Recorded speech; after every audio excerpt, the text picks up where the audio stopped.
Stanley had no trouble falling asleep, but morning came much too quickly. Every muscle and joint in his body ached as he tried to get out of bed. He didn't think it was possible, but his body hurt more than it had the day before. It wasn't just his arms and back, but his legs, ankles, and waist also hurt. The only thing that got him out of bed was knowing that every second he wasted meant he was 1 second closer to the rising of the sun. He hated the sun. He could hardly lift his spoon during breakfast, and then he was out on the lake, his spoon replaced by a shovel. He found a crack in the ground and began his second hole.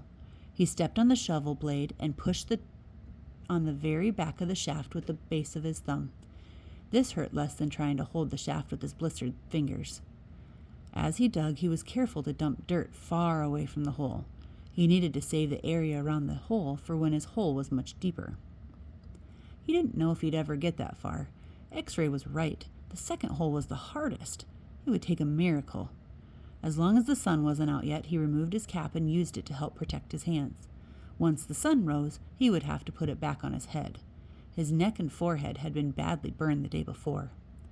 He took it one shovelful at a time and tried not to think of the awesome task that lay ahead of him. After an hour or so, his sore muscles seemed to loosen up a bit. He grunted as he tried to stick his shovel into the dirt. His cap slipped out from under his fingers and the shovel fell free. He let it lie there. He took a drink from his canteen. He guessed that the water truck should be coming soon, but he didn't finish all the water, just in case he was wrong. He learned to wait until he saw the truck before drinking the last drop. The sun wasn't up yet, but its rays arced over the horizon and brought light to the sky. He reached down to pick up his cap, and there next to it he saw a wide, flat rock.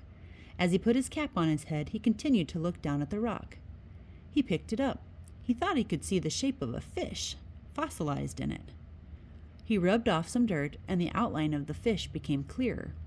The sun peeked over the horizon, and he could actually see tiny lines where every one of the fish bones had been. He looked at the barren land all around him. True, everyone referred to this area as the lake, but it was still hard to believe that this dry wasteland was once full of water. Then he remembered what Mr. Sir and Mr. Pandensky had both said. If he dug up anything interesting, he should report it to one of them. If the warden liked it, he'd get the rest of the day off. He looked back down at his fish. He'd found his miracle. He continued to dig, though very slowly, as he waited for the water truck. He didn't want to bring attention to his find, afraid that one of the other boys might try to take it from him. He tossed the rock face down beside his dirt pile, as if it had no special value. A short while later, he saw the cloud of dirt heading across the lake. The truck stopped and the boys lined up. They always lined up in the same order, Stanley realized, no matter who got there first. X-ray was always at the front of the line, then came Armpit, Squid, Zigzag, Magnet, and Zero. Stanley got in line behind Zero. He was glad to be at the back, so no one would notice the fossil. His pants had very large pockets, but the rock still made a bulge. Mr. Pandensky filled each boy's canteen until Stanley was the only one left. "I found something," Stanley said, taking it out of his pocket. Mr. Pandensky reached for Stanley's canteen, but Stanley handed him the rock instead. "What's this?" "It's a fossil," said Stanley. "See the fish?" Mr. Pandensky looked at it again. "See, you can even see all its little bones," said Stanley.